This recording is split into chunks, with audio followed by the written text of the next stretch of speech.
everybody. My next guest this morning is the author of the book, Focused, Fearless, and Fighting, and the mind behind the talk show, Inquisitive I Am. Everybody say good morning to Miss Nicole Petite. How you doing today? I'm doing good. How about you? Oh my gosh, I'm good. With the title, a book with the title like that, I know that I need whatever you're bringing to the table today, and so does everybody at home. Absolutely. I'm excited to dig right into Let's get into it. Firstly, I want to talk about this talk show, okay, because we're on a talk show right now, so what was the inspiration, and of course, like, what kind of topics do you talk about on your show? Well, the show initially started back in Mobile, where I'm from. Shout out to Mobile, Alabama. Yes.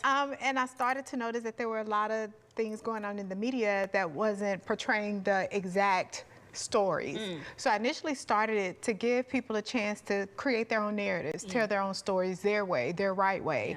So it started that way, and we had some very powerful stories. So now I've been doing interviews. We have the political things going on in the city, so I've been interviewing candidates for city mayor. Oh, great.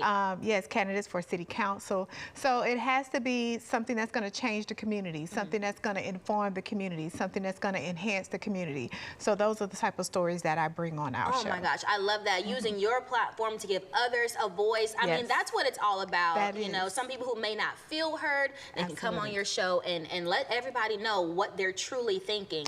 So powerful. How do you choose your topics and your guests, you know, with that kind of impact that you are trying to make on your listeners? Well, luckily, because I have been in the city for a while, people understand my plight and what I'm there for. So they tend to come to me, which is good. That is very good. We love when the viewers come to you. Come to me. Yes. I understand the struggle, trust me. Oh, it is. So luckily they come to me with these very deep, strong stories, and it'll give me a chance to determine, to make sure that it's, you know, it has to be something of substance, something that is going to be truly meaningful for the community, where they can all come in and watch. Because, you know, we have all this other social media, but this time it allows the community to be the center of that attention. So, and they choose me, or there'll be some that I'll go out and seek, but for the most part, they'll come to me. Well, you talked yourself about having some, you know, powerful and impactful stories. If you can share one of your most memorable or some of the most powerful moments that you've had hosting the show. I know it could be a lot. I mean, it is one in particular, and I hope it doesn't make me cry. Oh my goodness. This one, a close friend came to me. He lost his wife. Okay. And she died horribly in a car crash. And the person never went to prison or anything. And then the story was just, it was botched. It was horrible, that the story that the media was putting out. So I allowed him to come on the show and tell his full story, and it was so emotional, probably the most emotional show that I had thus far.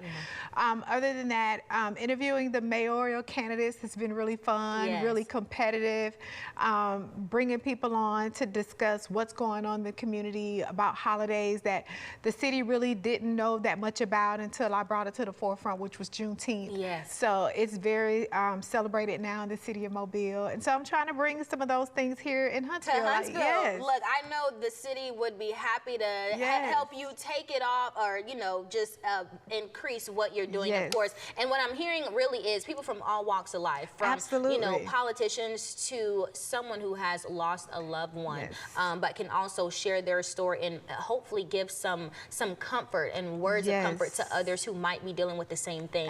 Because you never know who is watching. You never know who is listening. So I know this platform is very helpful for the community. Now let's get into the book. Okay, what motivated you? I see you've got 2 copies. I mean, what is yours? Look, I even love the cover. I mean, it's giving strong, powerful Black woman. Can we just get a round of applause for that? So, of course, focused, fearless, and fighting. So many important things that you have to talk about. But what motivated you to write this book? My children. I am a single mom of 2 amazing daughters. They are my life. I talk about them everywhere I go. My oldest, she's in her final year of med school at Mariah. Congratulations. Thank you. And my youngest, she graduated in cybersecurity at A&M. And I have to find finally say I did that. I used to didn't want to take any credit. No, like, look, you did. But yes, I will say yes, I'm doing that. And so I wrote the book when they were much younger, and people want to know, Nicole, how do you keep your children so disciplined? You know, being a single mom, how did you do that? So I just decided to put it in the book. Yes. It's very raw and uncut. There you go. So some people need that nowadays. Yes, trust me, the way things are, we need something raw, straightforward. Yes, because the media is going to give it to them raw and uncut. So at least coming from me, it's coming from a place of love, and I'm going to give them the truth. So that's where it came from. My children, they ask questions. I allow them to ask me any question, even from early elementary school. Yes. Oh my gosh. And what's the biggest thing you'd say you would want viewers to even take away from this? The biggest thing is knowing that when your children are asking questions from the time that they're 2 years old to the time that they're 30 years old, when your children are asking questions, that is the time you have their undivided attention. Do not shun them away. That is the time for you to give them their truth. That is the time for you to sit down and notice, okay, I have their undivided attention. Their phone is not in their hand, or if it is, they're asking you, the parent, the question. It's for you to focus on what they're asking you at that time. They're very curious. They're curious to know more about you. Yes. And are these your two daughters? Those are my daughters. Oh my gosh, she's got an adorable, fierce photo on the back, y'all. You probably can't see it, but get the book because you can see her and her two daughters on there. I mean, this is great. I absolutely love this. Please let people know where they can find your book and purchase. They can find it on Amazon. Again, it's very raw and uncut. You can go there. You can go to my website, inquisitiveIam.com.